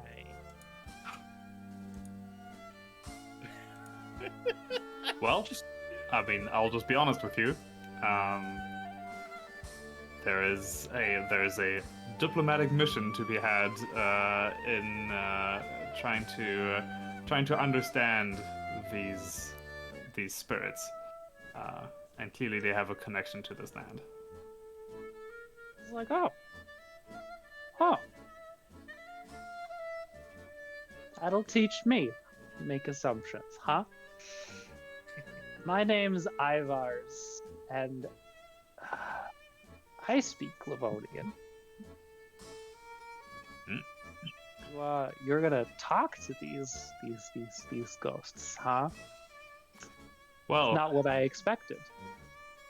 I mean, I would certainly like to try, but I will say, being not from around here, I don't share a language with them. Though if you would be willing to help us get to the bottom of this, we may have ways to, to protect ourselves, to an extent at least divert the anger of these spirits away from us. Sounds like fun. Sure. Well, great. Sure.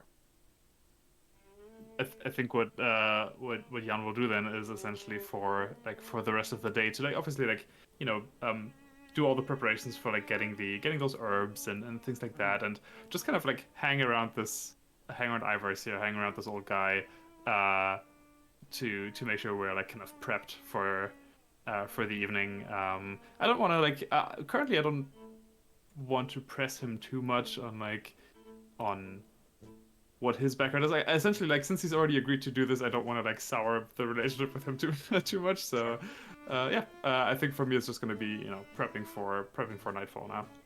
Great.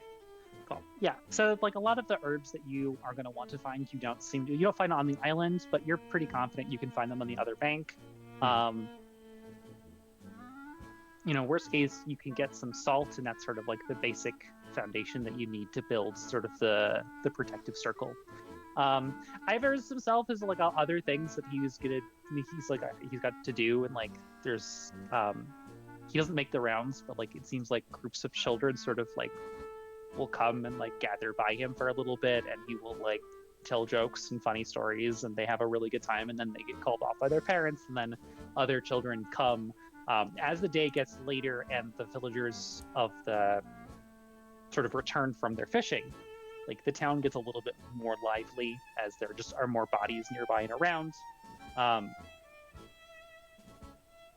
And it seems, in fact, that Ivars is speaking to a lot of these children, in particular, in that same language that you heard being used across the river.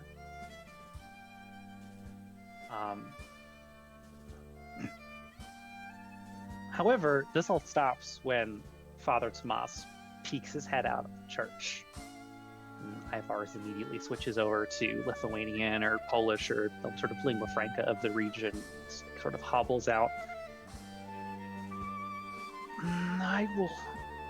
You, Andreas, your words were exactly what I needed to hear. I will travel with you across the river to see what aid I can perhaps offer. It'll be good to have you, Father. So wait. So did the father say that he wants to be there like at night when we do the thing? He's going to. He will happily ride in your boat across the river to the other shore and to see what aid he can offer the people there. Okay. He does not know about your plan to talk to the ghosts. No. So I think I'd love to to take like our group like to take our folks aside and just say like I think this guy might do more harm than good if we have them over on the other side of the river, to be honest. We'll have him there before nightfall. It doesn't once have to be night there. comes, he can be inside, hidden away. He doesn't have to be there with you. He'll be a comfort to the soldiers. More than Well, yeah. I mean, let's hope that these spirits don't have a way to kind of to hone in on. They seem to not be very, understandably, not be very fond of But men of God around here. From what we know, as long as he's not on the castle, if he's hidden away, he should be fine. Well, And okay. I'll leave those Look decisions up to you. around, maybe put up some new wards. He'll definitely, the commander is what he wanted us to bring to priest more than anything. And that'll be what he's most grateful for. Okay. I guess I'll make a mental note for myself to like wherever we set up our like kind of like meeting spot with the ghosts to have that not be directly next to the next to the barracks of the soldiers. Yeah. Seems sensible. All right. So So you all sort of gather in your boat. It's again sort of like it's like mid-afternoon at this point. Ivars and Father Tomas are clearly have a history that is not particularly like positive. And there is some like discreet but not very discreet spitting like across each other's paths and like really like petty bullshit as they get into the rowboat and like one of them like gets to like splashes the other one. It's very like these are two cantankerous old men who hate each other's guts and are like I've probably like at some point also like let Ivars know that like not all of us are Christians, right? Like I've let him know that like oh yeah I don't I don't really mess with that. So you travel back across the river. It's like Ivars is an old sailor and he is able to really help you row considerably better. Got a shanty for us to keep us in time. He does not sing for you, no. But he's like, you're rowing wrong. Go with the grain, not against it. Exactly. Like you need to fix like your hand position's wrong. Like Layla, I need you to be better about calling time, etc. Like little really annoying things but they do actually help, and you make your trip back much faster. Let's see.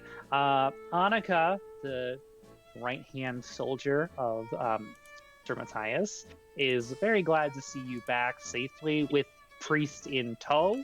And she immediately escorts the lot of you back to Sir Matthias to report in the news. Sir Matthias is very happy and like quite surprised that you managed to get Father Tomas across the river, and is immediately like trying to badger Father Tomas for advice and for questions. And Father Tomas is still terrified and still really doesn't know what's going on, but is trying to present like he does and like he can be helpful. And he's like happy to like go around and like talk to all of the soldiers and try to like get their spirits up a little bit and do a lot of like communal and group prayer. He's not very good at like actually like emotionally connecting to people particularly well, but he is trying. Yeah. And given how like in such poor spirits these soldiers are, even that just that effort alone is enough to and they are cheered, like substantively cheered. And while the mood is still not good, it is not like nihilistic the way that it was when you arrived in town. You see like there are other villagers are about.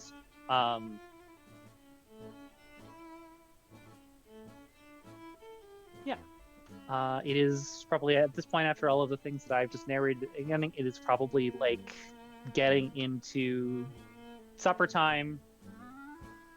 Dusk is probably an hour, 2 hours away. Jan, will you need help setting up? I think it should be okay. I have Ivers here to help me, and in fact Layla here to help me as well. If you'd be like, to be honest, I mean, Shoal, I don't mind if you want to hang around, but I kind of, for the other folks' own good, I would suggest any any followers of the Christian faith to potentially stay out of the way for this one. Look over, literally at Layla.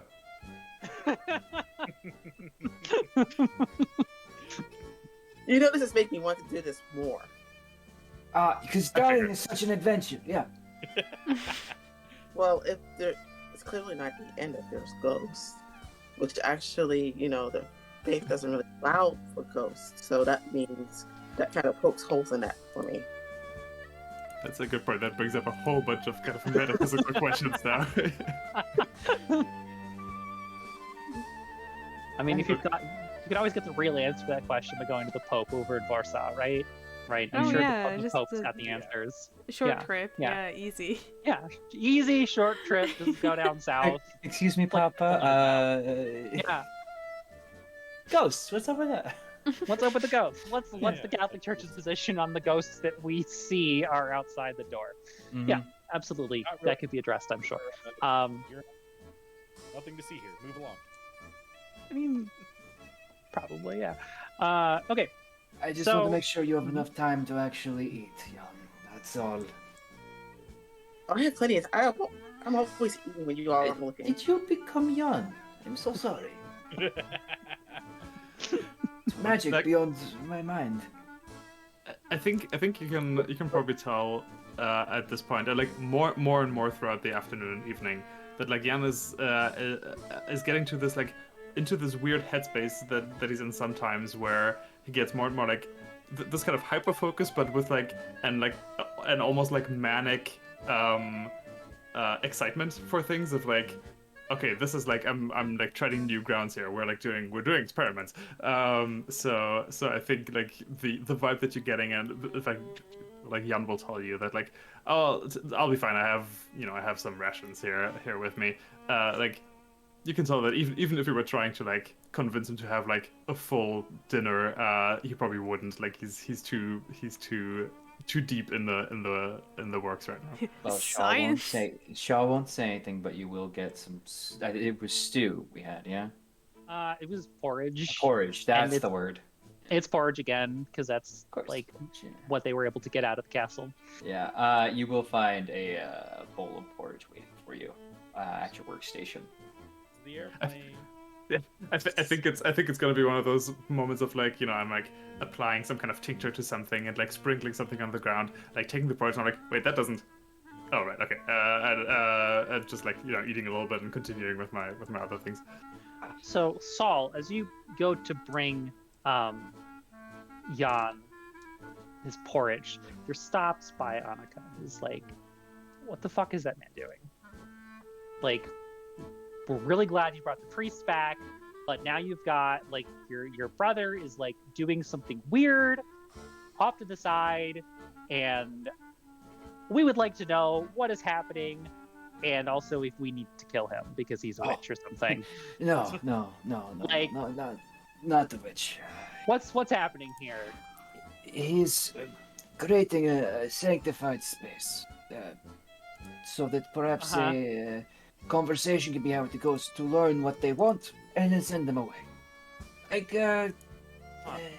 exorcism. Annika's like very like dubious of this, and she sort of accosts you about half an hour later and is like, so I've talked to Sir Matthias about this, and we're willing to let you try this, but we insist that you have a couple of our soldiers with you, just in case things go poorly. You've done us a great service. You're continuing to try to help us, which is very kind. It's very Christian of you. The least, like, we obviously have to reciprocate, and at least do our best to protect you while you work on our behalf. Send them with me and we can set up a space to watch over the process. And I'll basically try and set up a spot where he can be far enough removed that they're not going to cause any maybe initial disturbance, but mark out a spot. And he will also let the others know, aside from Jan, because Jan's focusing and I assume having a montage. The soldiers want to observe Jan's talk. It might be best that we split the rest of us between trying to protect the priest or even protecting Jan and Ivar's. Jesus, words. It's all good. It's all good. Yeah. So you're able to find a spot that's like 20 feet away from where Jan is performing the ritual, with Ivar's sort of like looking and like smirking and doing his stupid mocking chuckle again as he's like, these kids and their overcomplicated nonsense. You've got it's four of the just regular soldiers. They don't love that they've been assigned this duty. They really, in fact, hate this, but they're not going to desert, at least not right now, with like potentially progress and like hope coming. All right, we are getting into night falling. Where is everyone? Would be in the soldiers' barracks with the priest, kind of just making Great. sure he's there, comforted, and Cool. out of sight.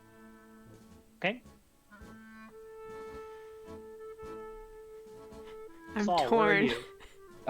you? Saul will be with the soldiers overlooking Jan's ritual. Both Great. as, get ready to intervene in whatever sense that means. Perfect. Eleonora. See, I'm torn because like Uh-huh. in Eleonora's heart of hearts, she wants to accompany Jan and make sure he's safe and everything. But also, currently we only have one person with the priest. Well, we do have a bunch of Livonian soldiers, but like, are they actually gonna help the priest when it comes down to it? I don't know. So I'm very torn about it. In my opinion, I think they would help the priest because they're kind of uplifted by him being there. True. Like, And as I'm men of they faith, wouldn't want like- to reenact like, what happened to the previous one. So. True. Like, they're not going to stand by as the ghosts kill the priests. Like, that's not something that they're going to, like, they might be terrified. They are still, like, soldiers and men of God. And since these are the ones who didn't desert, these are the ones who really believe in that. Okay. So I think you're safe to go over and help With out the Jan. diplomacy, yeah, yeah, she's gonna go Yeah. with the diplomacy party then. Okay.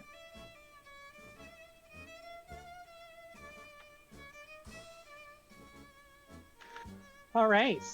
So night falls. We have Andreas inside. Everyone else is either supervising or assisting with the negotiation that is about to begin. So like the soldiers are still very scared and become more subdued. However, Father Tomas, in a really showing the change, leads them all in a bunch of hymns, and they do some singing, like communal singing, to try to keep their spirits up. It sounds awful. It sounds absolutely awful. But they are the soldiers are clearly distracted from what is about to come out of the water through this communal music making. So sun is gone, the light is gone, the ghosts come out of the water. And much as they did the previous night, we first have that terrifying wail that immediately silences all of the hymn singers and sends a quiver of fear through everyone. And that whinny of the horse as the ghostly forms emerge from the riverbank, or emerge from the river. Again, the majority of them, including that mounted figure, head off towards the castle, and again that squad of 5 or 6 come towards the village, and they clearly register Jan in his circle with Ivars there, and they make their way slowly towards you. Still very slow. Yeah. Obviously, I'll clearly be I'll be as non-threatening to them as possible. Potentially even I think I'm trying to put on a mixture of being welcoming in a sense, though, recognizing that this isn't actually my land, but it's theirs. But and almost maybe a little bit even what's the word I'm looking for? Submissive in a sense, and not fully offering myself to them, but in a sense of showing them respect, right? That's basically what I'm trying to do. Okay, great. Yeah, so they make their way towards you, and they get about 10 feet away, and they stop, and then they begin to speak, and it's that same language that you didn't understand, but Ivars clearly does, and his eyes wide, open wide. He turns to you and says, they want 2 things. They want the priest, and they want the destruction of the church in Kirchel.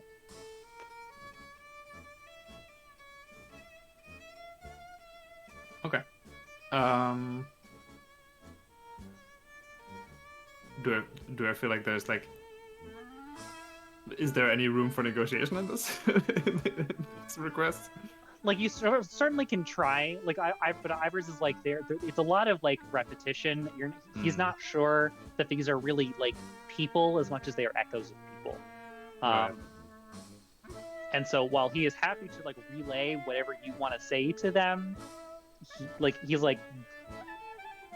he's not confident that there's anybody home.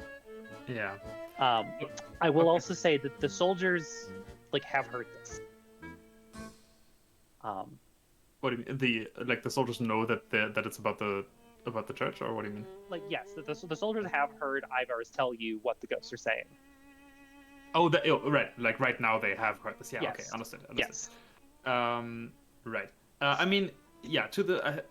We'll see if it makes any difference. But since I still have uses of my power, and I have the heart power, and specifically the heart power calls out things like make a strong first impression, comfort or inspire someone, ask what do you desire most right now. Obviously, we know what they desire, but in whatever way kind of Ivers can translate for me, I'd like to convey to them that like we have heard their demands or their desires, and we'll do our best to find a way to bring them peace. Like almost like kind of even like leaning into that aspect of like we understand that you don't want to be here either. You don't want to be shackled to this strange existence either. So that we will do our best to like resolve these chains that still bind them to this place. I don't want to like literally commit to sure we're gonna murder the priest or whatever, but at least like give them some sense of like, you know, like we'll commit to solving this. All right. All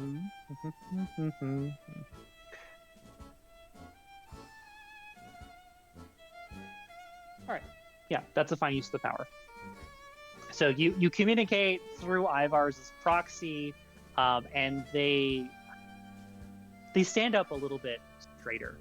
You know, in response, not necessarily to the words that you're directly speaking, but to the intention and the intention and the energy with which you speak them and are transmitted through Ivar's. And two of these ghosts sort of return back the way they came and sort of walk their way up to the castle, while the remaining three sort of like one of them stays and the other two wander slowly in the path towards the village that they took the previous night. I guess I'll try to convey to them that, you know, we like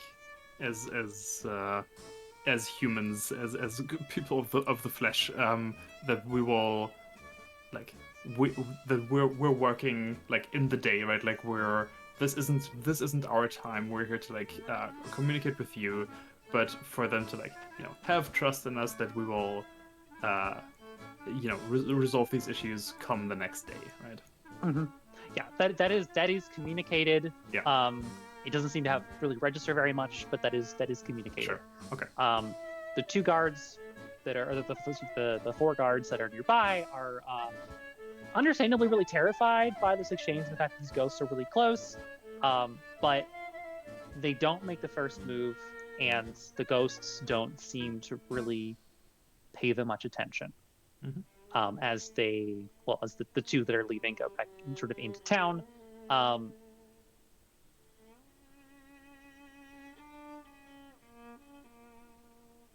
Yeah, I mean, I think that's all that I wanted to do for this, right? Like, I don't think there's anything else that I can really like do with these ghosts. So, a couple of moments later, you hear again that same whinny of the horse, and out of the castle wall in the distance, you see that ghostly figure on horseback come like galloping towards you, and almost skidding to a stop. This horse is the largest horse that you have ever seen in your life, and its rider is the largest person that you've ever seen as well, like almost 8 feet tall, and looks down at you, and he has this, you know, a large spear in his hand, and he sort of like points to you and says something. Ivers translates as promise.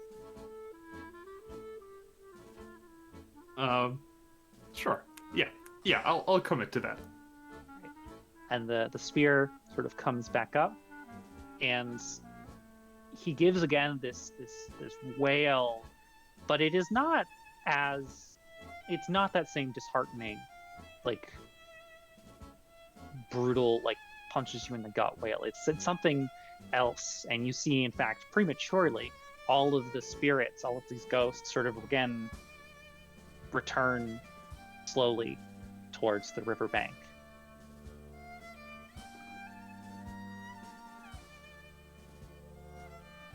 And they are gone. Hour and a half earlier than usual.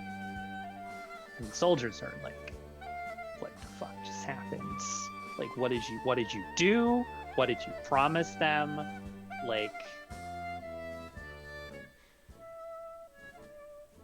I'll tell the soldiers, and in fact, if the captain of the guards is close by, I'll tell him as well that, I asked the spirits to have trust in us to resolve the situation, and I'm asking the same of you.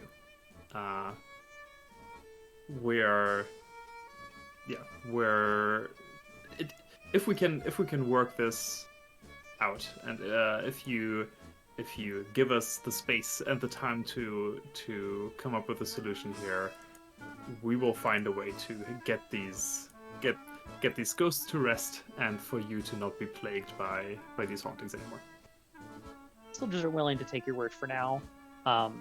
They're hesitant still, but they are happy to escort you back and report the triumphant news that progress appears to have been made. The ghosts left early. No one died. This is great news. And the mood in the barracks is joy, is relief. Now we are coming to a bit of a sticky point because it is 8:30 West Coast time, which is the normal ending time of our session. And this is a good pausing point, but this is also our last session with the wonderful John.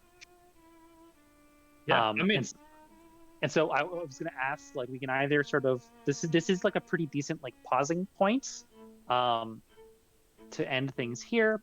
We can also give this another 30 minutes if you all have the schedule flexibility, and see if we can end things. I don't know if we're going to be able to wrap things up in half an hour, but I wanted to see what the mood was. I will say for my part, I'm in these kinds of situations, I'm very happy to leave Jan's ultimate fate up to you. I'm happy to, as I said, because if we're not entirely sure if we can resolve all of this within the next half hour or so, I'm very happy to leave it at that, and trust in your storytelling instincts to see what makes sense for Jan. All right, understood, heard. Thank you very much then, John. In that case, I can't promise that we can finish in half an hour. I think we will need to call this here and pick things up again in 2 weeks, but without, Jan's player agent. I'll be there in spirit, haha. You will absolutely be there in spirit. We will be sure to let you know what happens to Jan. Yeah, absolutely. All right, but I think that is going to conclude our session for today. Let's do another sort of final round of intros, and then we'll be done. I will go last. All right. Well, we'll start with me then. My name is TJ. I played Alexis, both by he/him pronouns. If you want to see me again, I'll be here in 2 weeks. Other than that, you could follow me on Twitter at MrRogers_TJ for risque likes. Hack your neck. How can you just say that and then just expect me to move on like this? He told them where to go to find out more. People have all the info they need. That's great. It's fine. Everything's fine. Hey everybody, it's me, Sir Heckelot. Tonight I played Eleonora. The two of us use she, they pronouns. And you can find me on all the social medias at Sir Heckelot, including Twitch, Itch, Twitter, Instagram. I'm all over the place. Just find me. It's the best place to figure out where I'm going to be in the TTRPG space next. Because I kind of wander a lot. Tomorrow you can find me over on Lost Caravan RPG playing in Brinkwood, a TTRPG where you're fighting the vampire bourgeoisie basically. It's gonna be wild. I'm very excited for it. You can find me right back here on Friday with Cold Hands Warm Hearts, our Rhyme of the Frostmaiden campaign. And on Saturday, you can catch me over on Indoor Adventures playing in our 1986 West End Ghostbusters campaign. It's a really good time. I think we're going to be wrapping up pretty soon. The big, horrible, ghostly things are happening. So, oh boy, we'll see if we can do it. But so many ghosts. So many ghosts. Coming from that to this was wild. But yeah, that's enough out of me. So let's go on to Turk. I already You did not You go. stop that. No. No. All right, no, it's fine. Hey everybody, I am Turk or Turk Accented. If you choose to listen to your friends, I guess. I don't know. No. You can find me on socials at Turk Accented in most places. I was of course playing Shaw, general instigator of group getting its butt on the move, and person who has to pretend to pass as Christian, I guess. General passer of vibes. Anyway, if you want to see more of me and things I do, just all the time, I'm everywhere. No, but more specifically, this Thursday I'll be here running the kind of beginning of the end of Frozen Range, the Lancer campaign we've been running here, which is from the Sleeping Above a Stolen Crown module, which has been really fun. You know, if you haven't had a chance to watch any of the episodes yet, they are on YouTube. You have a lot to catch up on, so you know, no pressure, but we'd love to have you as our pilots confront their final challenge of this section. Beyond that, Sunday I'll be over on Lost Caravan playing Nova, which has been really fun. Kind of our post-climactic battle finale vibes going on, but I think there's going to be more fighting.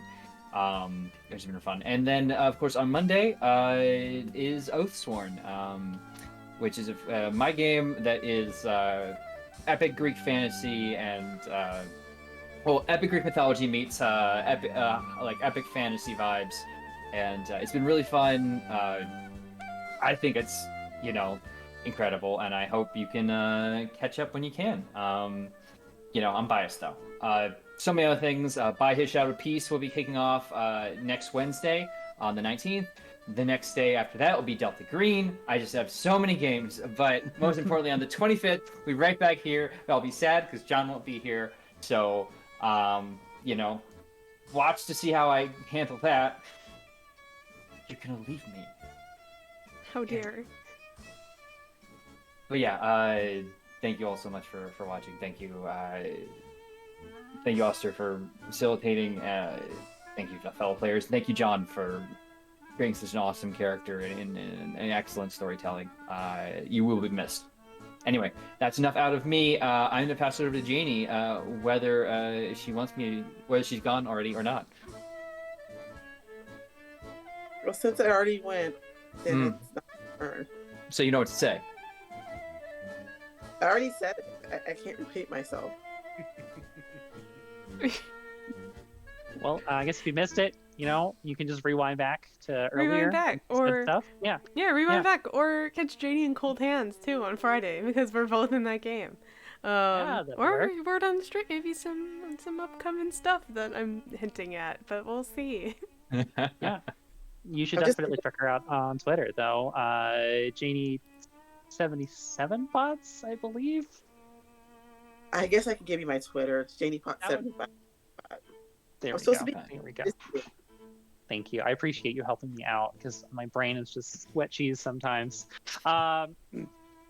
So, hi, I'm Danielle Osterman, she, they, and if you want to find me, you can either go to my itch.io page, dubdubpub.itch.io, where you can find all of the games that I have written. You can also find a website for this campaign with a whole bunch of really useful resources, like a list of all of the NPCs and a list of all of the house rules and things that we're doing, as well as an overview of the setting, and most importantly, an up-to-date sort of things that these people have been up to day by day by day. Some important upcoming dates like Easter, Palm Sunday, and stuff coming up in the future. So definitely recommend that you go to my itch.io page and go to that subsite and find all the information to keep up to date for the campaign. It's also got links to all of the previous episodes in case you're Twitch searching Foo is not up to snuff. Before we conclude, I also wanted to give a shout out to Planned Parenthood, which is our charity of the week, according to my lovely little informational blurb here. Planned Parenthood really doesn't need much of an introduction, but they do really incredible and really important work in uterine reproductive health care and in education and in outreach and also in advocacy. They are a really phenomenal organization, and I really strongly recommend that you do you support them, either with money or with your time, because the work that they do nationwide is just so invaluable. I think that about wraps up all of the interpersonal stuff. Do you think I should do? Yes, do you like, think do I should- Hey, John? I do like. So Danielle, I do very much like that you like bookended my my presence on the stream with this returning gag. No, that's all. You're good. It's all good. It's all good. I'll make it. I'll just we'll Take wrap your it up time. here. Yeah, it's all good. I'm John. I played Jan in this like swan song, Jan song, if you want, of a session. I won't bore you with my socials because I'm not on there anymore anyways. My Twitter is pretty dead. But you can find me on john-east.itch.io if you want to check out the games that I've written. And I've mentioned it last time. I'm going to mention it again. If you're interested in another campaign that I'm in that isn't streamed, but that is very much open for it's a great community for folks who want to join. That is a Pathfinder 2nd Edition West Marches style campaign called So Below. If you're interested in a custom fantasy setting that is in fact also like at least partially Eastern European inspired, more Southeastern European, but if you're interested in playing in a setting where a doomsday cult prophesized the end of the world, and then the end of the world didn't come, and now everyone has to kind of deal with that and figure out what to do now that everyone prepared for themselves to be raptured and it didn't happen. That's what we're doing over there. Again, it's not a streamed campaign, but it's a lot of fun anyways. We have time slots for both North American and European and Australian focused groups. So check that out. That is at sobelow.card.co, card with 2R. And yeah, check that out. And that's all from me. All right. Well, yeah. Again, John, thank you so much for being here, being a part of this. We are going to absolutely miss the heck out of you. And yeah. And hopefully I'll be able to run this in the future, and you will not be like leaving off to Germany for vacation or whatever, and can actually like participate some more. Anyways, to all of the people out there on the internet, have a lovely couple of weeks, and we will be back in this space at this time in 2 weeks. And well, we'll see what goes down next with regard to all these ghosts, huh? All right. Bye. Bye, everybody. Happy early birthday, Turk! Yeah. Oh yeah. Thanks.